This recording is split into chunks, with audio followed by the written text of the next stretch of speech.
Hi there, and welcome to the Skylight Books author reading series.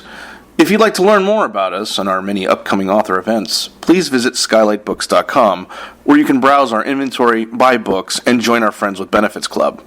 You can also follow us on Twitter, Tumblr, and Facebook. To speak to a real live bookseller like me, please call 323-660-1175. Thanks for your support, and enjoy. The Liv On Life book series was inspired by Elizabeth's daughter, Olivia, and the joy she has brought to the lives of her mother and others. Elizabeth Gorcey is a director, producer, and actor, and now she's expanded her repertoire along with her daughter, working on the 12-book Liv On Life series. The series is written from the endearing perspective of Elizabeth's daughter, Olivia, who shares her insights and observations on modern-day life to encourage a dialogue between parents and children. We're thrilled to have Elizabeth and Olivia with us this afternoon. Please join me in giving them a warm welcome.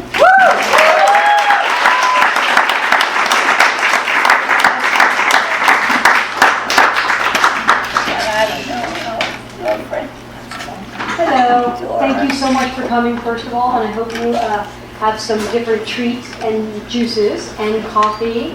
And Olivia will start the reading. She's ready to go, and I will be showing the pictures. And you're the mother. I'm the mother. Yes. Unreal. Unreal, isn't it? Good job.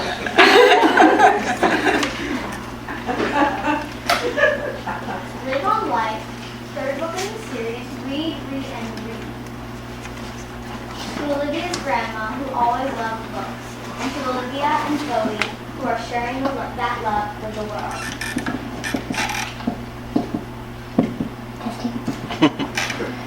Hi, my name is Liv, and Bowie is my dog, best friend, and number one cuddle bunny. But he's not allowed at school. My best friend Bella goes to school with me, and she calls me Liv Liv. I call her B. At recess today, Bella said, "We're going to play freeze tag. Bye." I felt a little sad. What? You're going to find out after. I wandered around the schoolyard looking for something to do. I saw a ladybug, but she flew away. I wanted to go in the monkey bars, but the line was too long. Then, I ran into my favorite place, the library. It's full of books that teach me about different things, people, feelings, and places. When I open a book, it opens a whole new world. It's wonderful. I found a book about the coolest, biggest dog park on the planet. Big dogs, little dogs, they all play together. Dogs never leave anyone out. But just then, Bella walked into the library and said, "I missed playing with you during recess, Liv Liv." I smiled. "Look at this," I said. "The puppies are eating ice cream sundaes." Bella giggled. Really interesting. Spiders are arachnids because they have 8 legs. Ladybugs, bright colors, let predators know, "Don't eat me, I taste awful." People in ancient Egypt worshipped scarab beetles. That night, Bowie and I read my new library books with a flashlight. As I snuggled up to Bowie, I whispered, "Thank you, books." Bowie and I read until we fell asleep. All night long we dreamed.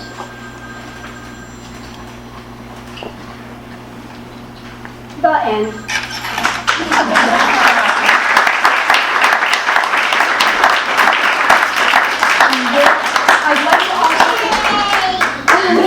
I'd like to introduce Kachaya, who is our illustrator, but where did he hide? Kachaya, we're looking for you. Come on out. On his way. Okay. So that's who did these lovely illustrations. And the whole idea started when I was driving somebody.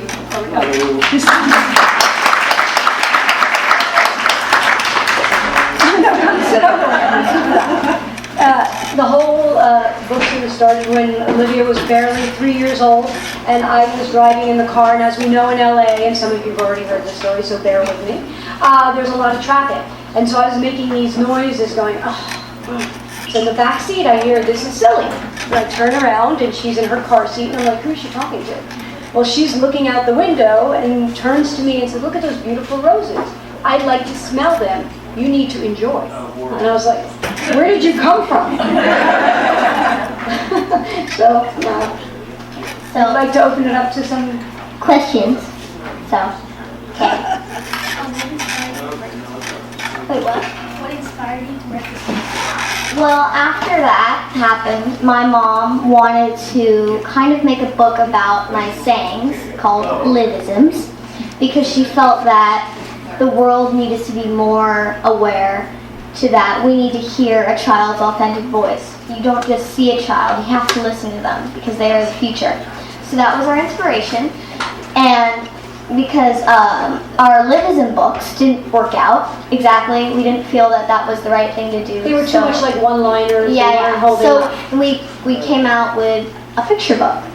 And we would go walk around the block, walk the dog, and Olivia and I would discuss stories. Yeah, and so we would base each book about something that actually happened. Like, we wanted it to be as real as possible and to just give every child a sense of their voice. So The whole underbelly of the series was about not domesticating our children and really allowing them to flourish and see what their passions are. And just because they may be smarter than us, not saying you are, but, you know, to allow them to develop instead of squashing them. Yes, not Suppressing. It's a better choice of words. Any more questions? Oh, yeah? How long does it take to make these books? Well, our first book took the longest. It took like, oh my god, because it was like a whole process we didn't even really know.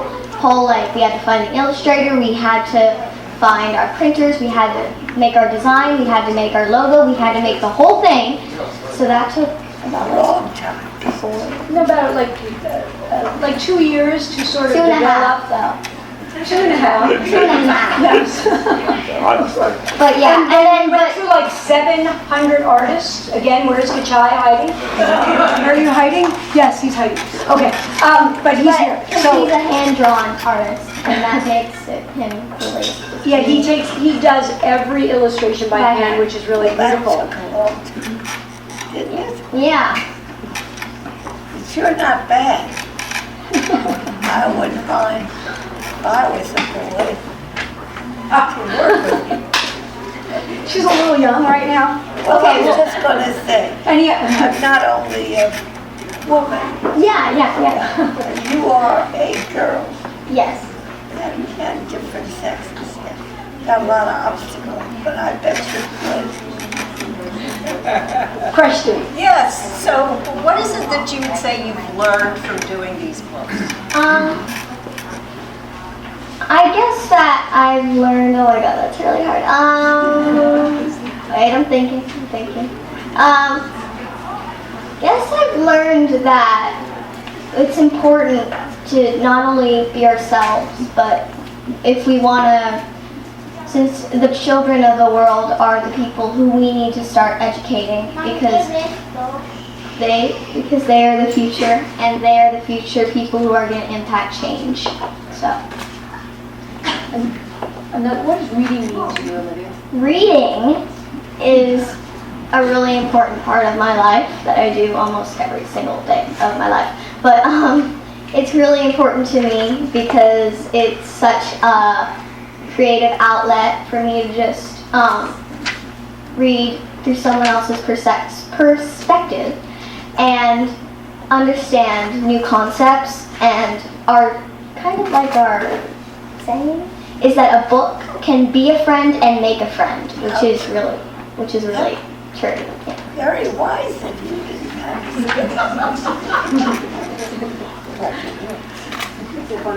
Okay, wait. So you have how many books out right now? 3. And you're going to do a total of 12? We're trying to. So do Yeah, you we think have 12 written. Okay, but not is there some that you would incorporate your parents in the storyline? We actually do have my parents in going to the park because I want to go to the park and Billy wants to go to the park because he wants to play with the dogs.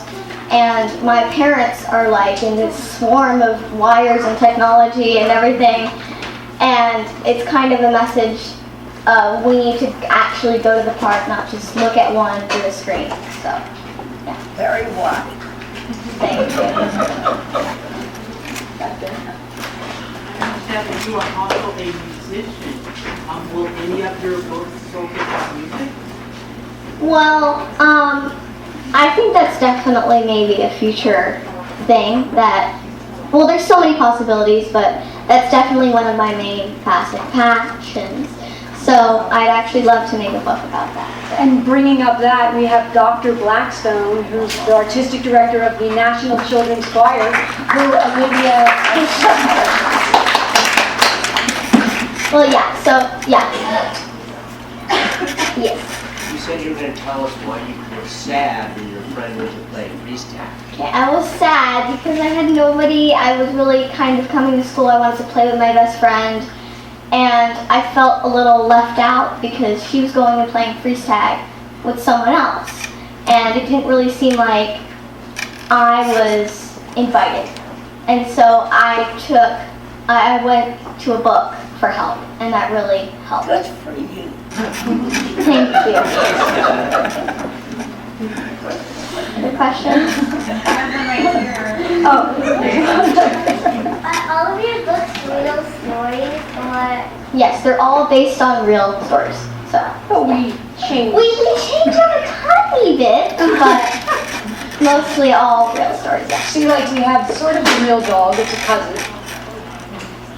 Yeah. He travels with us. He's just taking a nap right now. Of course. Any more questions? What makes you so knowledgeable? Do you study a lot? Well, I read a lot. Good.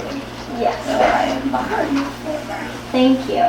I really appreciate that. Thank you. You've read the Harry Potter series how many times? Like 10? Well, that's like, I started reading that series in kindergarten, and I read the whole series 8 times.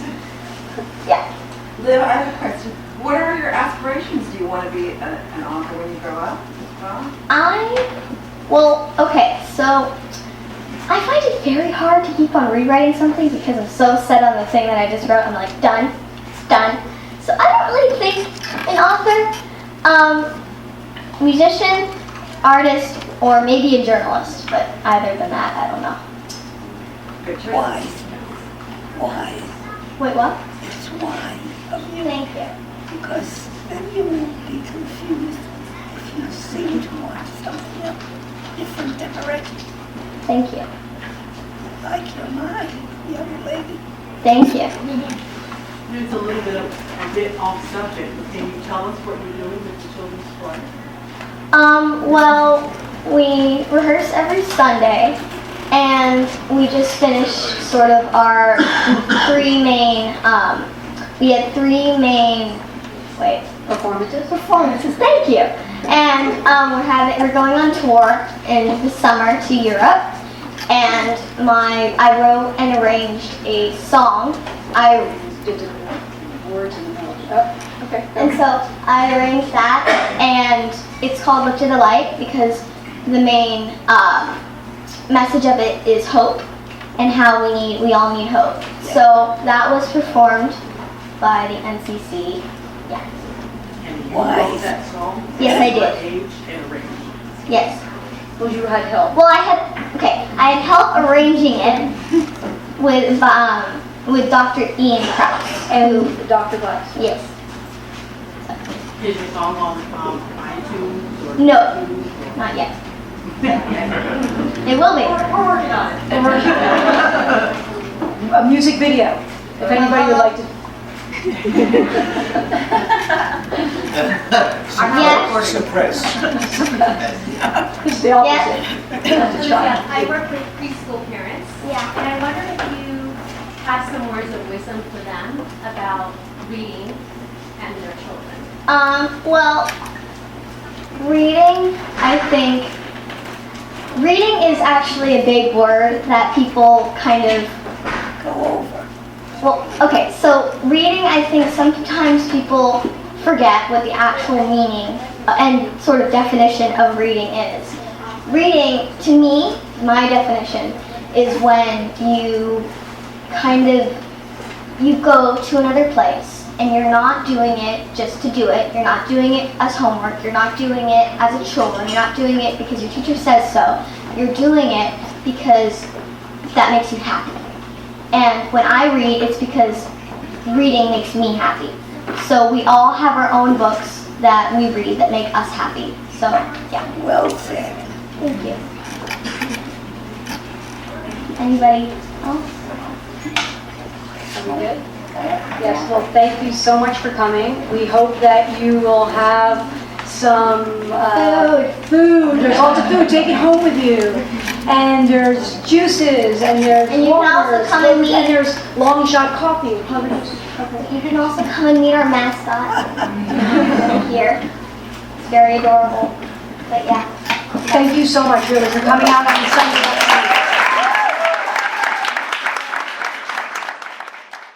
You've been listening to the Skylight Books author reading series. Don't forget, you can listen to this and all of our other great podcasts at skylightbooks.com.